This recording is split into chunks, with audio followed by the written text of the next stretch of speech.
Andrew McCart, IFLTV. I'm here with, well, I don't have a nickname for you yet, but we're going to talk about that. Giorgio Visioli. I said to you in that changing room there, do you have a nickname? It should be like vicious or violent, because you're dispatching of these guys with violent and viciousness, if, you know what I mean? So, yeah, just talk to me about that fight.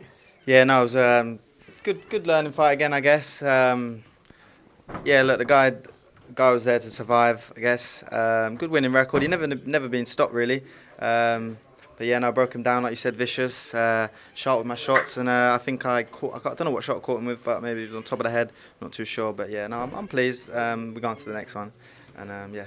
See, when people, like, you've got quite a flashy style. Now, sometimes flashiness, you tend to go with like a back foot fighter that's maybe trying to slip on the counter or back foot, you know what I mean? But you seem to be on the front foot, stalking your prey, and then going for the kill that way with that sort of silky style. I mean, where did that style come from? Is that just something you were born with, or have you learned that throughout the years? Well, yeah, I used to do kickboxing. I used to do a style called points fighting, and it was very in and out, drawing the opponent in and landing that shot, and you can't get hit at the same time. It's hard to explain. It's like a scoring point system. So you hit, and then they score that one. It's hard to explain, but it's like in and out, first one to score, very quick counter punching, and that's where it's come from. It was years ago, but I've always wanted to keep it because it's unique, it's different, and it's hard. It's hard for me to get hit. So, and I'll always keep it. I'll never come flat-footed. Well, definitely. And I seen that when he did sort of like maybe through, I think it was like 3 backhands or something, and he landed one of them, and you sort of gave him a little nod as if to say, "Hey, that's one, but I'm not going to give you another one." Do you know what I mean? But yeah, the style that you've got is.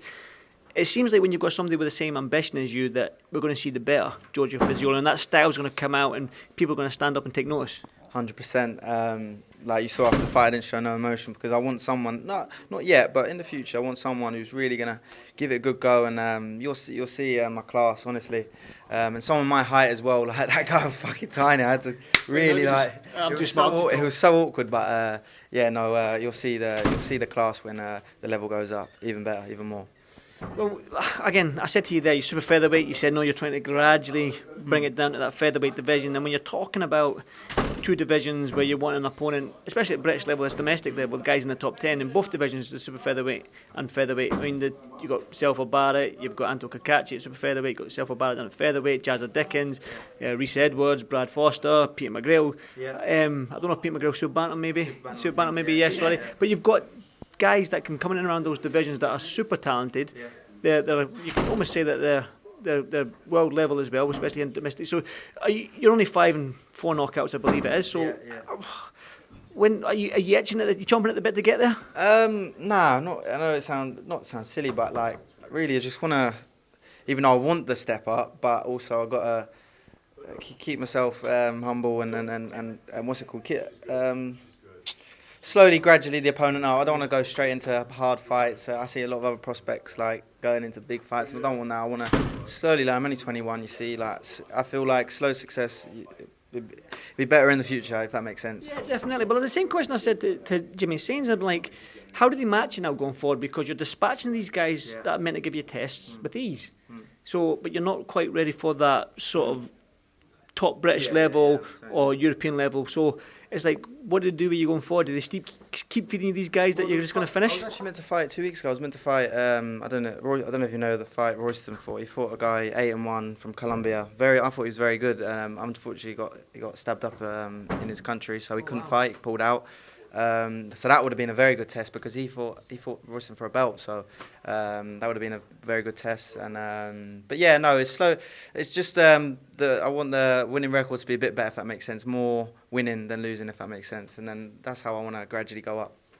Obviously, you do get these international fighters coming over, but are you going to have to look further afield and maybe bring in a Mexican? I don't know. They seem to come to win. They seem to upset the apple cart. So So what is the goal for this year? Obviously, get one more in, and then 2025, what are we hoping for? Yeah, get one more in, I think. I've already spoken about that, but I can't mention it just yet because it's not really confirmed or nothing like that. It's just in the talks. But I don't really know what's next year. Maybe, don't really know. I haven't really spoken about it, but I think just, like you said... The goal for you, in your head as a young fighter, what's your goal for 2025 then? What are you hoping for that comes to fruition in 2025? Well, but maybe I wouldn't say fight for belts. Maybe fight for belts. I don't see no reason, but I don't know what belts are out there. I don't know. I'm not too sure. I'm not clued up on them. I'm not too clued up on them. they say fight with fight. You know what I mean? I'm not really bothered about the belts, but yeah, 2025. I don't know. Just keep getting my name out there and show why I'm the best. Listen, I want to talk to you about your styles, because I was sort of thinking to myself, like, when I've been in boxing a long time. I used to fight and all that as well. But when I watch you, and I'm like, you see shots that most people don't see to throw. Do you know what I mean? You take a little step back and you pull, and then you come back with another left hook body and you dip and come around the other side. It's a scary thought that you can see something that quite a lot of guys that have been in the boxing can't see. Yeah, it's scary for myself. You saying that, but nah, it's just I read the game very well. My IQ's that's my best asset, and yeah, it'll go a very long way. And yeah, like I said before, the kickboxing has helped me tremendous, because like, you got kicks, you got punches coming from all different angles. You got to see it and not get caught. So it's helped me massively, and yeah, kickboxing has helped me massively, and yeah. I can't wait to step it up a bit more. I was going to say, I can't wait to go back to kickboxing now. No, fuck that. Sorry, mama language. No, I wouldn't want to go back to kickboxing now. No money in it. Money's in boxing. Listen, Giorgio, thank you so much, brother, and I'll see you in the next one. Thank you.